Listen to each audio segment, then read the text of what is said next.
Saludos, bienvenido nuevamente a este canal donde intentamos compartir enseñanzas sapienciales de diferentes tradiciones místicas. El nombre que me asignó mi maestro es Daodas, que significa el servidor del Tao. Hoy vamos a compartir, gracias a los mensajes recibidos por algunas personas en la que me han comentado: Dao, esto que compartes, sí, suena muy bonito, pero es muy difícil llevar a la práctica. Otras personas me han escrito sobre si podría compartir algo más práctico relacionado con la espiritualidad. Y pues esto me ha motivado a hacer este video y compartir algunos de los mensajes y de las enseñanzas prácticas. Para esto me voy a apoyar en dos pequeñas joyas. Son dos libros muy pequeños, ambos de mi maestro Swami Satyananda Sarasvati, y los dos también editados por ediciones Advaita Vidya. El primero es este pequeño libro llamado Sadhana, el camino a la plenitud, y el segundo, Viveka y Vairagya. Viveka, entendido como el discernimiento entre lo real y lo no real, y Vairagya, el desapego. El primer paso es un deseo intenso, un fuego interior por este camino interno. En el libro Sadhana me voy a permitir compartirles la introducción, que dice así: desde la antigüedad, los Mahatmas se entiende como lo entendemos nosotros, como lo hemos traducido como almas grandes, pero sería más apropiado decir aquellos grandes seres. Desde la antigüedad, los Mahatmas o grandes seres y los textos sagrados enseñan que el propósito de la vida humana es abrazar la infinitud en nuestro interior. Afirman, además, que una existencia humana basada únicamente en el plano corporal y mental equivale a un suicidio, ya que el ser humano solo puede encontrar el pleno propósito de su existencia en la infinitud más absoluta. Para un gran número de personas, lo que acabamos de expresar, nos dice Swami, posiblemente no tenga ningún sentido. Incluso pueden considerarlo como una mala adaptación a lo que ellos consideran la normalidad o la realidad. Otros, aunque puedan aceptar que la felicidad plena no se manifiesta en el limitado mundo físico, mental y sensorial, tampoco sienten la motivación para la búsqueda de algo más trascendental en su vida. Finalmente, llegamos a unos pocos, aquellos que, sin saber por qué ni cómo, sienten una intensa aspiración hacia otro plano de existencia. Anhelan una realidad menos corpórea y limitada, más plena. Intuyen la unicidad esencial de todo y están dispuestos a seguir unas pautas para avanzar en este viaje o proceso. El despertar es solo para aquellos que lo anhelan. Es romper con una forma de concebir la vida y el cosmos, un momento de no retorno en el que surge en nosotros una nueva visión. El despertar es un giro importante en nuestra vida que a veces puede manifestarse por medio de una intensa crisis renovadora. Tener la bendición del despertar es poder mirar al cosmos y a uno mismo de una forma más amplia y libre. El despertar es un fin y un principio. Es el fin de un mundo y el comienzo del extraordinario proceso del autoconocimiento. Salutaciones a todos aquellos que han despertado. Si lo volvemos a leer con calma, encontraremos en las palabras de la introducción de este libro que este despertar, este camino de autoconocimiento, autodescubrimiento, no es para todo el mundo. Es solo para aquellos que anhelan esto, que tienen un intenso deseo, un fuego interior que, como dice Swami, sin saber ni cómo ni por qué, lo empiezan a sentir. En muchos casos, este intenso deseo se empieza a manifestar después de una crisis compleja, de una crisis existencial, de una crisis de salud física o de mucho sufrimiento.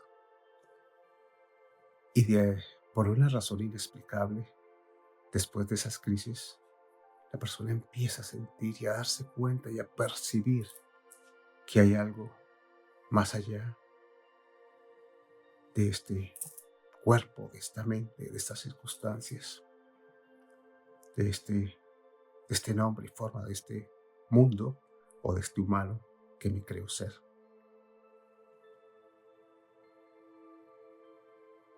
Un poco es como, para poner un símil fácil, cuando vamos a suponer que yo o cualquiera de ustedes tiene un deseo intenso por participar en una maratón, correr una maratón de, no sé, 10, 15, 20, 50 kilómetros. El hecho de que yo tenga ese interés, esa intención, pues por ahí empieza. Pero si yo estoy con la ropa deportiva, parado en la línea de partida con todos los otros atletas, las otras personas, y me quedo ahí parado, no hay ningún avance. Y he perdido una oportunidad preciosa. Pero para avanzar en el camino, para muchos de nosotros, no para todos, para muchos de nosotros necesitamos una preparación. Y esa preparación conlleva autodisciplina con amor. 3 palabras que para mí son claves. Confianza. ¿Confianza en qué? Confianza en el camino, en la tradición, en el maestro, en que esto es bueno para mí ante todo. Una confianza en algo superior a mí mismo, pero que ya está dentro de mí. El segundo es un compromiso, pero esto es un compromiso amoroso con uno mismo, porque no es un compromiso con un profesor, con un jefe, con un padre, sino es un compromiso con mi misma plenitud, con mi misma dicha, con un compromiso para descubrir lo sagrado que ya está en mí. Un compromiso, lo diría, también para tener una vida más plena. Y lo tercero es una perseverancia. Y esa perseverancia implica adaptar ciertos hábitos que probablemente a mi cuerpo y a mi mente no le gustan, sobre todo al principio. Lo vemos desde el punto de vista trivial del ejercicio físico, aunque importante, pero a nivel interior, no de la misma magnitud del autoconocimiento. Pero si yo miro una persona que tiene un físico determinado y tengo la aspiración de tener ese físico, y le pregunto qué ha hecho, si lo ha hecho de una manera honesta, si lo ha hecho de una manera ética. Probablemente he tenido que ir varias veces al gimnasio o a hacer cierta gimnasia, probablemente cambiar algunos hábitos alimenticios, en fin, se ha hecho una práctica y al cabo de un tiempo ver los resultados. La práctica es lo que nosotros llamamos sadhana, en sánscrito, que significa la práctica espiritual. Y esta práctica va acompañada para muchos de nosotros de varias cosas necesarias que, que nos han legado maestros y maestras de diferentes tradiciones. Una primera es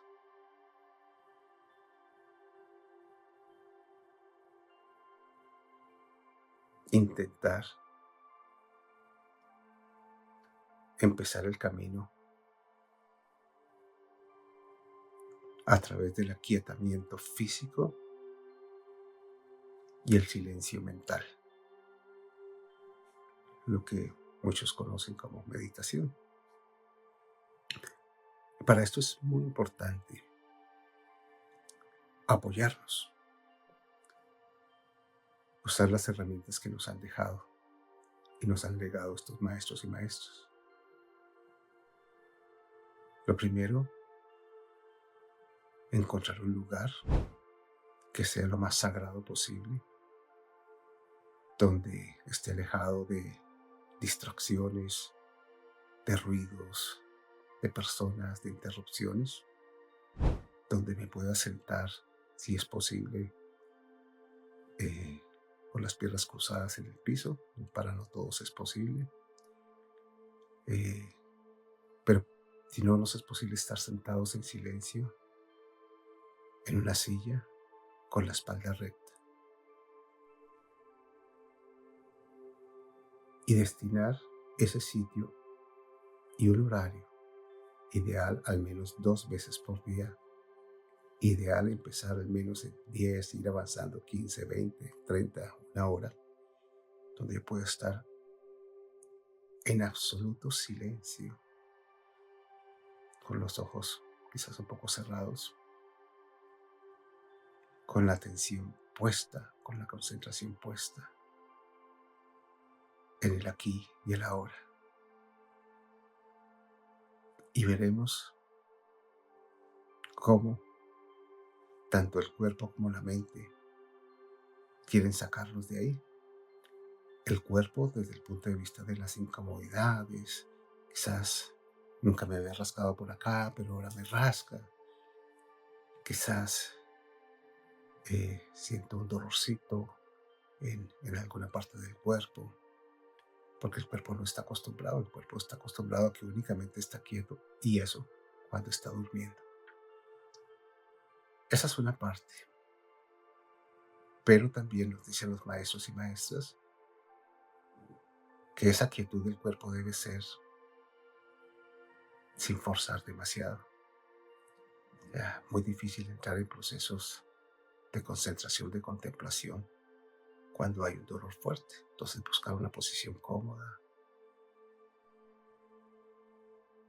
una posición segura, una posición confortable, pero siempre teniendo en cuenta que la espalda, el cuello esté recto, porque si no, lo que va a pasar es que muy probable nos vamos a dormir, lo cual no es malo, pero no es el objetivo de la práctica.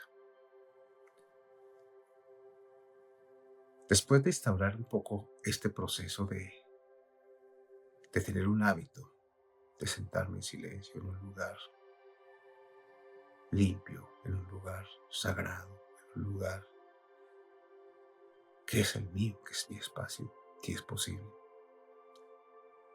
Hay otras ayudas que nos han dejado, otras herramientas que nos han dejado los maestros y maestras. Y una es la compañía, el escuchar y, si es posible, estar cerca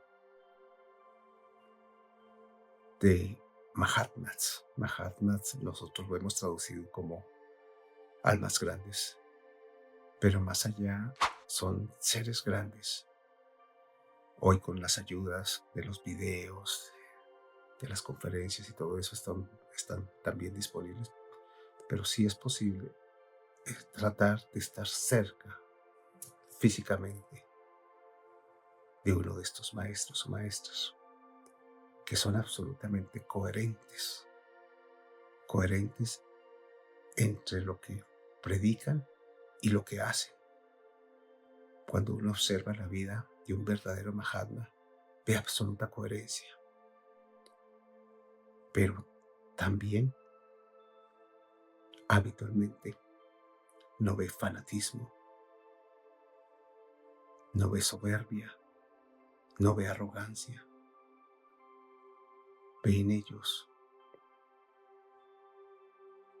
un deseo sincero de compartir lo más sagrado, lo más elevado.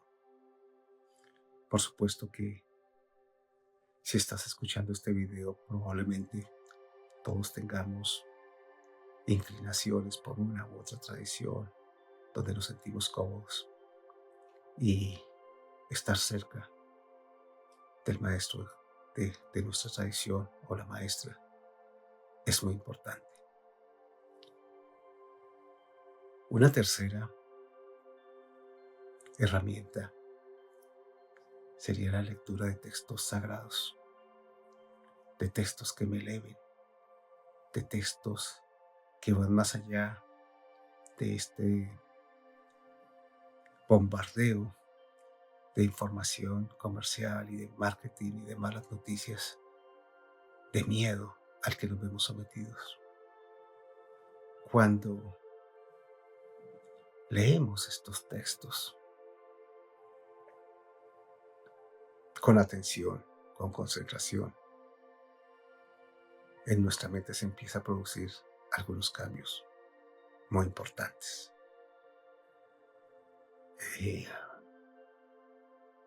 Que nos ayudan a lo siguiente, que es un término en sánscrito llamado viveka. Viveka significa el discernimiento. ¿Pero discernimiento de qué?, preguntarías. La traducción real no solamente es discernimiento. La traducción es discernimiento entre lo real y lo no real. Desde este punto habrían dos temas aquí para compartir. Uno, en la vida cotidiana, que nos cuesta a todos mucho, es el discernimiento entre lo que me gusta y lo que me conviene. Porque no necesariamente lo que me gusta es lo que me conviene. Vamos a poner un ejemplo. Si mi cuerpo, este cuerpo tiene diabetes, por ejemplo, y puede que lleve pues muchos años comiéndome un postre, un dulce, qué sé yo, harinas, pues mi cuerpo le gusta esto a lo que lo tengo acostumbrado, pero no le conviene. Entonces, en el momento en que yo en la vida cotidiana hago una pausa, y esto lo podemos llevar a muchos temas de nuestra vida. Si yo en cualquier momento hago una pausa para elegir entre esto que me gusta y veo, pero esto que me gusta me conviene, ahí el buscador, la persona que hace un poco de discernimiento práctico, se daría cuenta de que los sentidos en este caso, del ejemplo, el sentido del gusto me lleva por una parte, pero si tengo discernimiento y hago una pausa, me daré cuenta que eso que a mi gusto le encanta, pues no necesariamente es lo que me conviene. Por lo tanto, debería elegir más lo que me conviene que lo que me gusta. Pero este viveka va todavía más allá. Uno podría ser discernimiento. Bueno, pensar si yo hago discernimiento cuando tengo que tomar una decisión, cuando tengo que decidir, cuando tengo que escoger, cuando tengo que tomar acciones en mi vida, escoger una carrera, eh, un trabajo, una pareja, todo eso uno podría pensar que lleva discernimiento, lo cual en muchos casos es así. Pero este viveka se refiere a algo mucho más elevado, mucho más profundo, mucho más sagrado. Y es el discernimiento entre lo real y lo aparentemente real en mí. ¿Qué es lo aparentemente real en mí? Es aquello que no es infinito. O sea, lo aparentemente real es aquello que nace y que muere. Es aquello finito. Lo real en mí es aquello que nunca muere, que nunca ha nacido, que es lo que verdaderamente soy. Más allá de cuerpo, de mente, de mis circunstancias, de mi experiencia, de mi oficio, de mis títulos, de mi familia, de mis amigos, de mi conocimiento, de mis libros, de mis creencias. Más allá de todo eso, ese es el autoconocimiento de lo real en mí. Hay una frase atribuida a Swami Nityananda, que fue el maestro del maestro de mi maestro, que dijo lo siguiente: si tienes mente, eres humano. Si no tienes mente, eres la divinidad. Una frase muy corta, muy simple, con una profundidad enorme. Y esto es la divinidad que ya está en mí y que ya está en ti. Es lo que somos en realidad. El resto es el baile de la conciencia, como se dice habitualmente, donde cumplo los roles de actor o de actriz. En estos roles pues hay muchos papeles. Y bueno, nos dicen los maestros también que estos roles y estas funciones, estos trabajos que tenemos que hacer como humanos, siempre debemos hacerlo con excelencia, hacer lo mejor que podemos. Entonces este es Viveka. Pero Viveka va acompañado de Vairagya. Vairagya en sánscrito quiere decir desapego. Y uno podría decir, bueno, desapego sí, yo soy desapegado de mis cosas, soy desapegado del trabajo, soy desapegado de que no me importa vender un auto, un coche, no me importa desprenderme de la ropa. Todo esto está bien, ¿no? Hay desapegos a nivel humano más complejos, difíciles, quizás como son el desapego a los hijos, a los seres queridos, y esto que va con el personaje. Pero este Vairagya es todavía mucho más profundo, mucho más elevado. Y el verdadero desapego es desapegarme del personaje que me he creído ser hasta ahora, con todas mis circunstancias, mis experiencias, mis creencias, mi forma de ser, en fin. Ese Vairagya, junto con el Viveka, son como las dos alas que al pájaro le permiten volar. Y esto, lógicamente, se va generando también con la práctica espiritual. Entonces, para ir resumiendo, hablamos de sadhana, que es la práctica espiritual, y que requiere ese fuego interior, ese compromiso, esa disciplina con amor. Hablamos de viveka, que es el discernimiento entre lo real y no lo real. Hablamos de vairagya, que es el desapego. Para algunos, en este proceso también nace algo muy bonito, que es el bhakti o la devoción. Y esto tiene que ver con más allá de la imagen o la figura o la estatua o la foto que podamos colocar en un altar.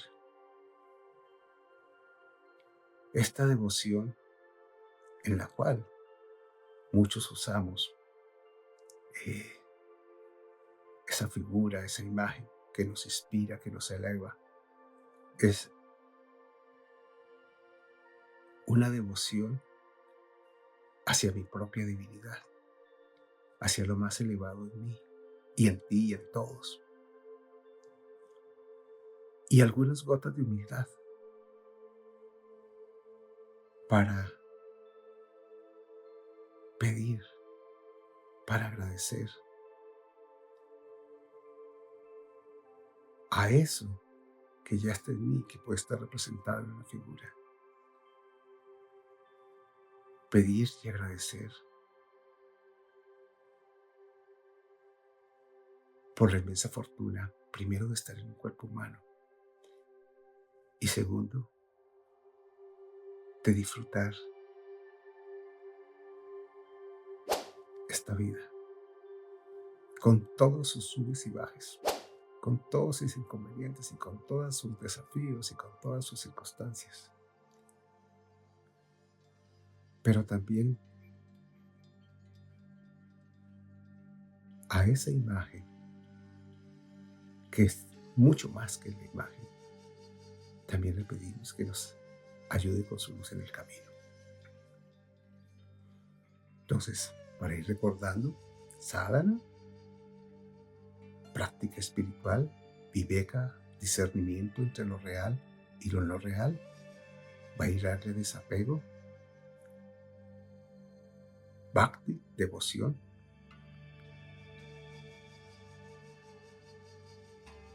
y en la medida de las posibilidades,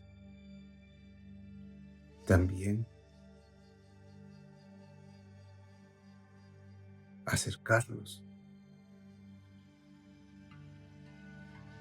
a personas o a lugares donde pueda sentir, pueda disfrutar momentos de plenitud, una conversación, una compañía de un amigo tranquilo, sereno, una amiga tranquila, serena, amable; el estar cerca de la naturaleza,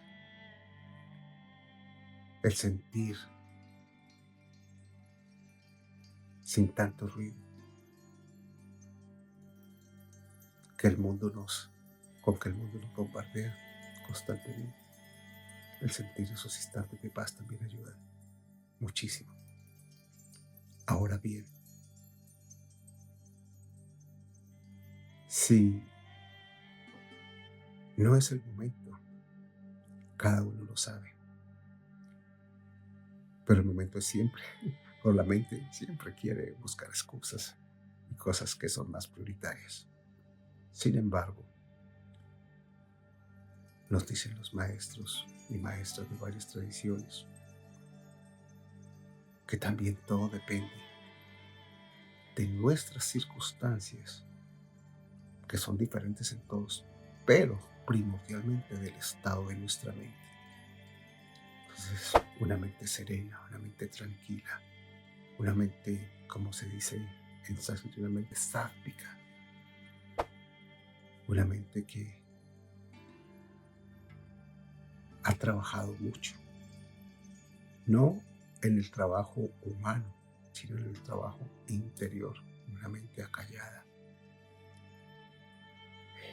pues se presta mucho más. Pero también nos decía un gran Mahatma del siglo XV,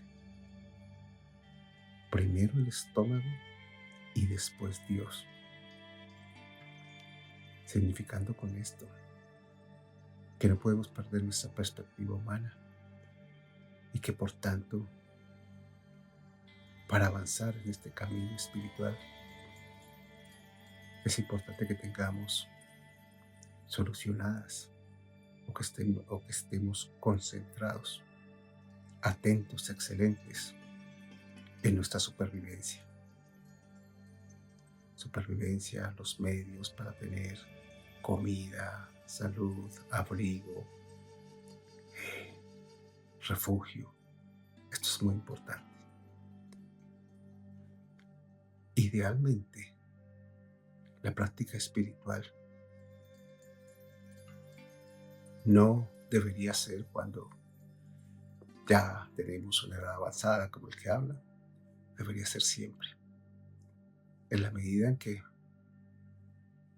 especialmente las personas jóvenes, encuentren en medio de el cúmulo de responsabilidades y actividades de la cotidianidad momentos de introspección, esto les va a ayudar muchísimo en el resto de sus vidas.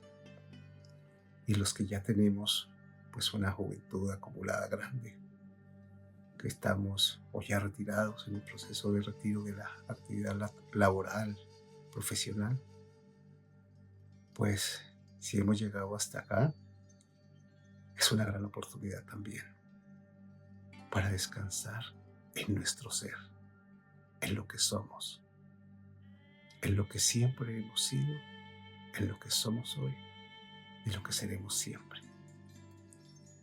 Bueno, hasta aquí este compartir un poco largo. Si llegaste de aquí, te lo agradezco, porque sé que no es un tema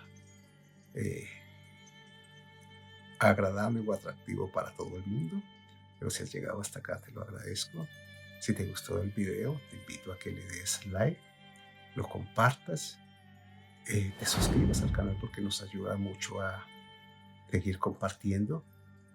Y si tienes algún comentario, alguna pregunta, algo que quisiera compartirnos, siempre también nos encanta. Muchas gracias y hasta la próxima. Namaste.